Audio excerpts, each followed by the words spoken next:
Buenas tardes. Bienvenidos a una rueda de prensa aquí en el Festival de Sitges, rueda de prensa de la película que presentamos en la sección oficial Sitges Collection y que es The Substance, La Sustancia, que bueno, que poco voy a decir ya porque es una de las películas más esperadas, más importantes del fantástico del 2024. Yo tengo que decir que su directora, Coralie Farja,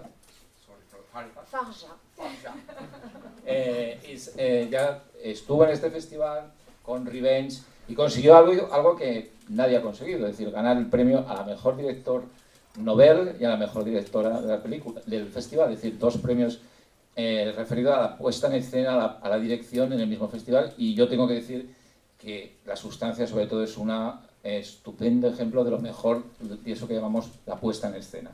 Y en este sentido la puesta en escena en género fantástico, porque si algo está claro, no solo por sus imágenes y por su contenido, es que La Sustancia es una película de género fantástico y le gusta serlo, que eso es lo que la hace grande. Así que paso la palabra a Coralie. Bienvenida a Sitges. Welcome to Sitges. Bienvenidos. Thank you so much. Y congratulations for the movie. Empezamos la rueda de prensa. Thank you.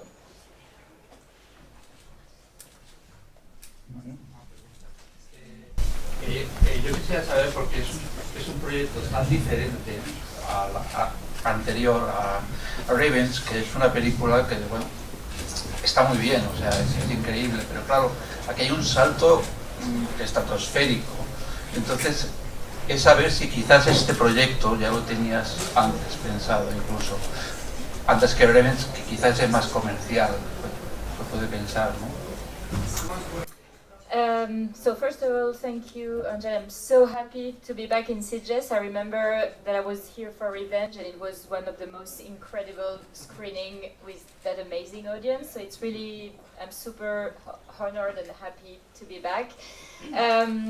So I didn't have the project before Revenge, but the theme in itself is something that I'm kind of working around for a long time. And there are even like themes that are kind of the same in Revenge, even if it's a very different movie. I think both of the movies are related to how you can be seen as a woman and how it can impact your life. And in Revenge it was more on the outside level, and in The Substance it's more in the inside. And after Revenge, I really asked myself what I want to do, because the movie was well critically received, and I had opportunities to direct things that I didn't write. But I took some time to think, and I understood that I wanted to keep writing my own stories, also to be able to create my own world and still push my vision in a way that I hope is specific and express things that are really inside me and that can be played very powerfully with the genre. But I also know that to be able to do this one, I needed to do Revenge first, because this one is a bigger project, and so it's Revenge who helped me being able to gather everything I needed to do this one in a bit bigger scale, while keeping my creative freedom in the process. Buenas tardes, Coralie. Gracias por este excelente y salvaje body horror. He visto muchas influencias de muchísimas películas y de grandes maestros como David Cronenberg, ¿no? Y todo este concepto de la nueva carne, de David Lynch con El hombre elefante, y también incluso los pasillos de El resplandor de Kubrick. Entonces quería preguntarte cómo han influido en ti todos estos maestros y cuál ha sido ese proceso de llevar a cabo la película gracias a todas estas influencias. I kind of remember my Spanish lessons. I think I understand. I hope the answer would be good. Yeah, so basically I grew up with those movies that made me, that built me in terms of creativity, in terms of imaginations. I always say that to me cinema was something where I felt at ease to live my life. I didn't feel very much at ease in the real life, and when I was watching film, I felt that I was, having so much fun and a great life that was very challenging. And I truly believe that everything that you see, everything that you read, everything, that you go through your life kind of live within you and is part of also crafting who you are going to be as a specific self. And basically when I write, I very much welcome all those influences, while of course redigesting me to make them my own and create what I want for the movie. But it's true that I think all the references that you mentioned are totally accurate, and it's like films that had a massive influence on me and that truly impact me, because like they use the cinematic language to tell the story. And that's also the way I function. Like when I write, I don't write a lot of dialogues. And for me, the way to tell the story is very much by getting images and sound together, which are going to create an experience for the audience. And it's this experience that kind of speak to the important underneath themes that I want to address. And I think like in the movie that you mentioned, a lot is not explained. There is a lot that lives underneath in the kind of unconscious life of the film, which is, I think, so great because it speaks to the imagination of everyone. And I think everyone can also see and receive something different. I think it's like when you read a book, there is so much, each one is gonna imagine his own images, and I think for the directors that you mentioned, there is a lot of creativity that is around, that is, kind of allow the audience to enter his own journey and his own, psychedelic trip. And for the Kubrick reference you mentioned, I saw in fact to the Odyssey 2001 very late. I think I was like maybe 23 or 24, and I remember that I was so impressed about how the way to tell the story without any words for so long into the film, and the way it kind of hooked me, and I really admire this for the filmmaking process. And so for this one, I when I write, I really welcome the ideas the way they come. I know they are here for a meaning. I don't intellectualize it when I write, but I know that it's here on a purpose that I often understand a bit later on. And I also kind of like to do more obvious homage, to the movies that I loved. And I think that yes, all this is part of me, and I inject my own, brain and creativity to create my own, genre and universe. Sí, bonsoir. Bonsoir. Yo te quería preguntar por Demi Moore, cómo llega el proyecto, teniendo en cuenta que los últimos años no había estado tampoco muy activa y los últimos años no había tenido tampoco mucha repercusión ninguno de sus trabajos. Y comentar que ahora se está también publicando que tú has hecho con Demi Moore parecido a lo que hizo Tarantino con John Travolta en Pulp Fiction, que es como un retorno. Yes, well, I like that you say that, because I was thinking exactly the same when we started to discuss. For me, I really thought for an actress, it's true, who hadn't been in movies since a long time, it's always beautiful when there is, a project that kind of bring them to life again and create so much attention, and most importantly, reward her work and the impressive performance that she does. So it started when I wrote, I knew from the start that I wanted an actress who would be an icon, who would represent in herself the best symbol, of how it is to live with, you know, being under the public eye and kind of putting your self-worth into the eyes of people who look at you. And I think basically that's what I think every woman lives. And to me, the biggest symbol of that, because I work a lot with symbols, is the actress, you know, figure. Because like basically this is what she does, and when the light is here and the love is there, she feels that she's worth something. And when, you know, the eyes look away, it's like if everything, you know, disappear.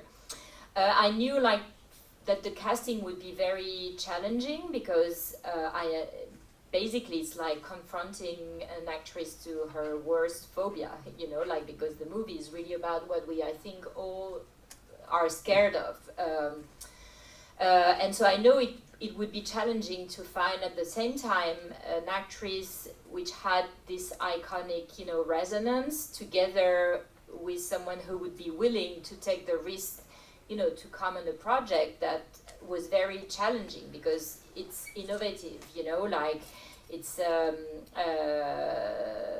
not something, you know, that they do every day. So when you do something that is new, when afterwards it's well received, it's great, but in the process it's much more difficult, because you have to convince people to commit to something that they don't know yet how it's going to be.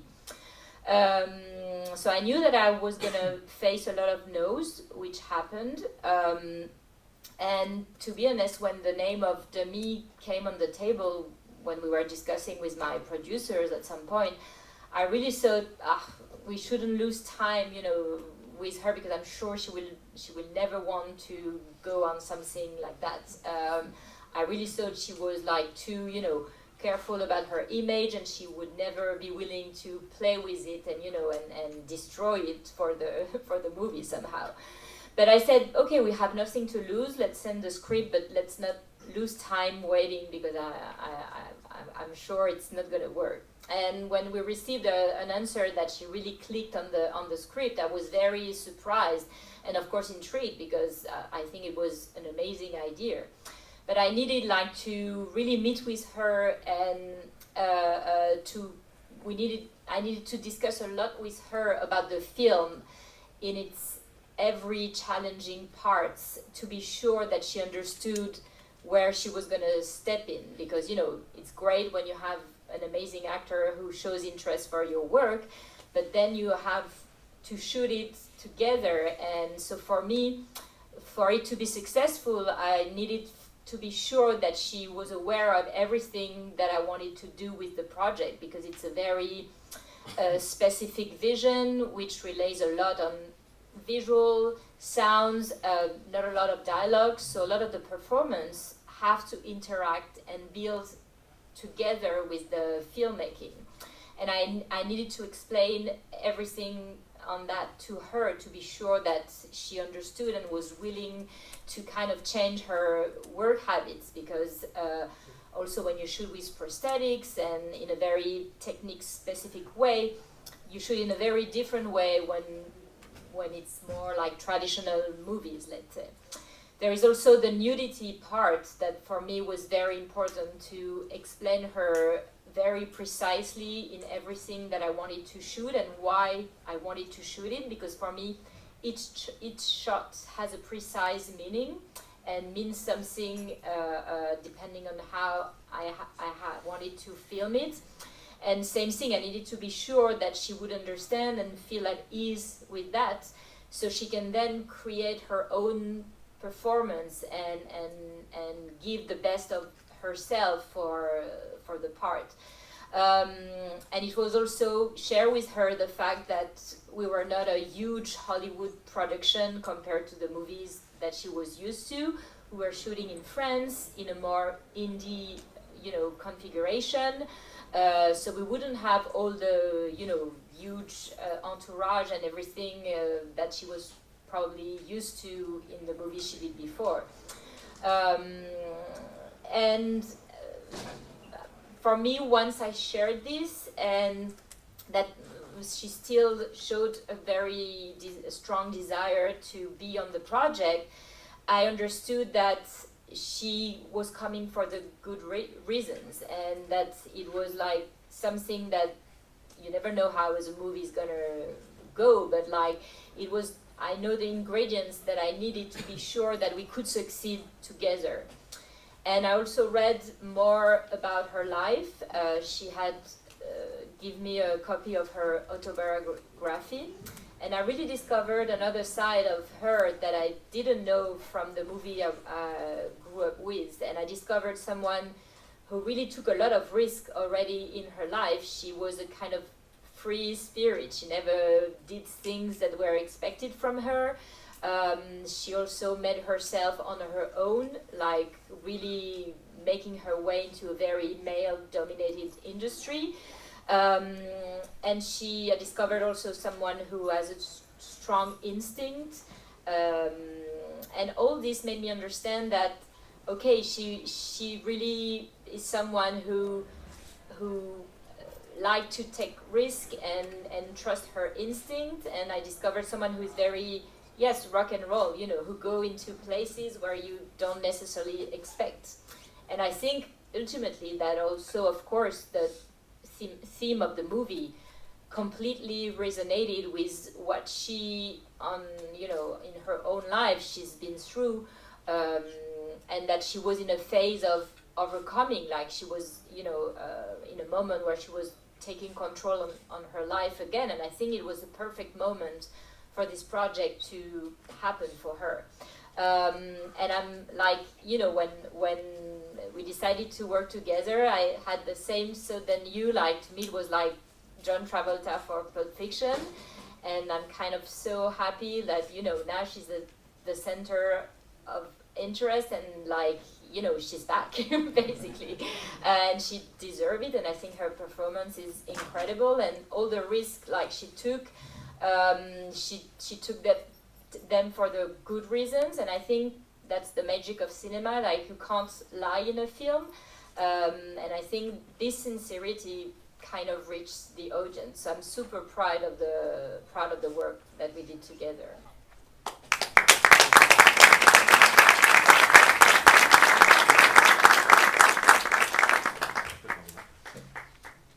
Bonsoir. Bonsoir, comment ça va? And I would like to speak in French because I learned on the high school, but I don't practice, so forgive me for that. And I have two questions very quickly. The first one is, how is for you being here for the second time in that magnificent and international festival? And the second question, it's always on my media. I search my listeners the behinds of the projects, because I think it's very important to talk about that movie shoot in France, and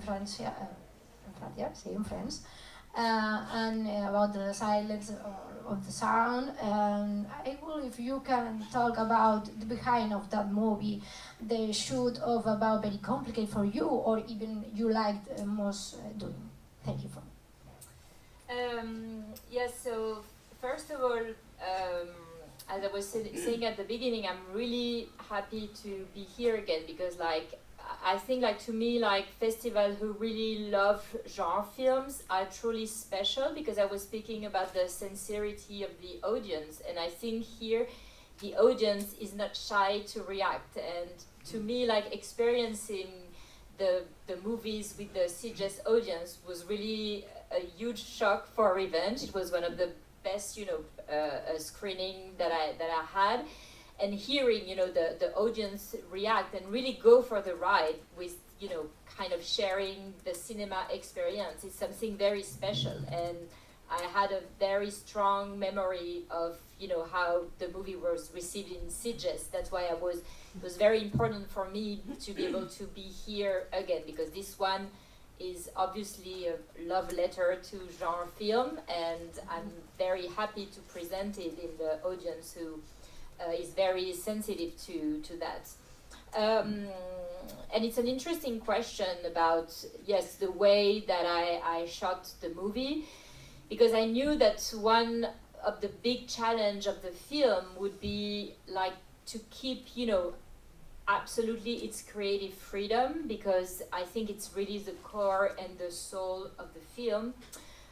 while, you know, needing a bit kind of a bigger budget than Revenge. And I knew that I needed to do that movie with the American, you know, actors into a world that was very international, so it can really speak to very, very wide audience. But, you know, mixing those two elements can be very difficult because it's kind of antagonist, you know, usually things that you have in mind.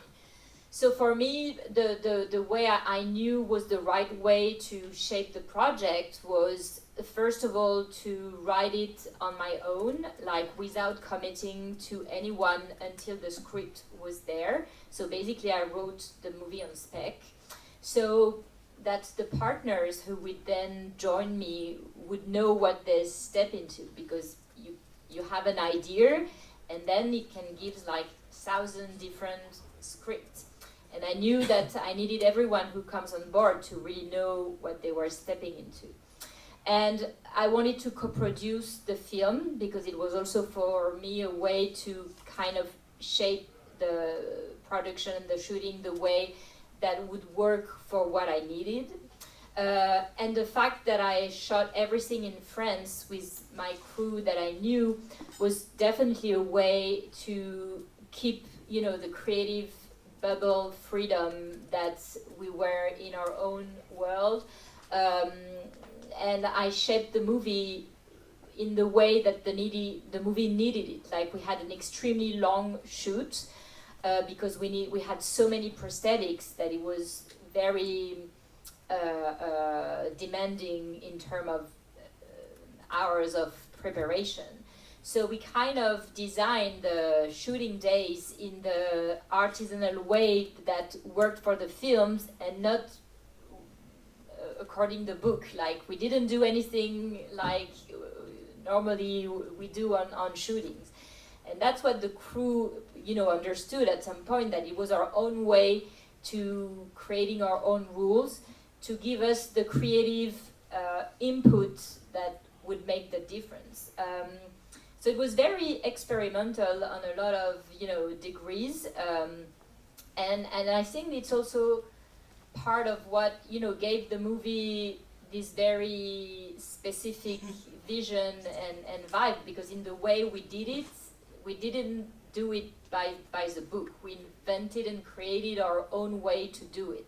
And I think having this mix of, you know, more international production, but doing it in a more indie French way, with me protective, you know, the creative freedom of the movie, I think was the kind of magic, you know, that happened, magic that was very, you know, a lot of work to keep, to fight for, but that allowed the movie to be coherent with the intentions. So yeah, I think the behind the scene of the shooting is very interesting in terms of how we created all this in a way. Bueno, no hay tiempo para más, no hi ha temps per més preguntes. Gràcies també especialment a Max Factor y Movie Elástica, especialmente por tener la película aquí. Y nada, suerte esta tarde. A lot of people in the screen today for this movie. Y felices de que una película dirigida por una mujer sea un evento en el fantástico de hoy y en este festival.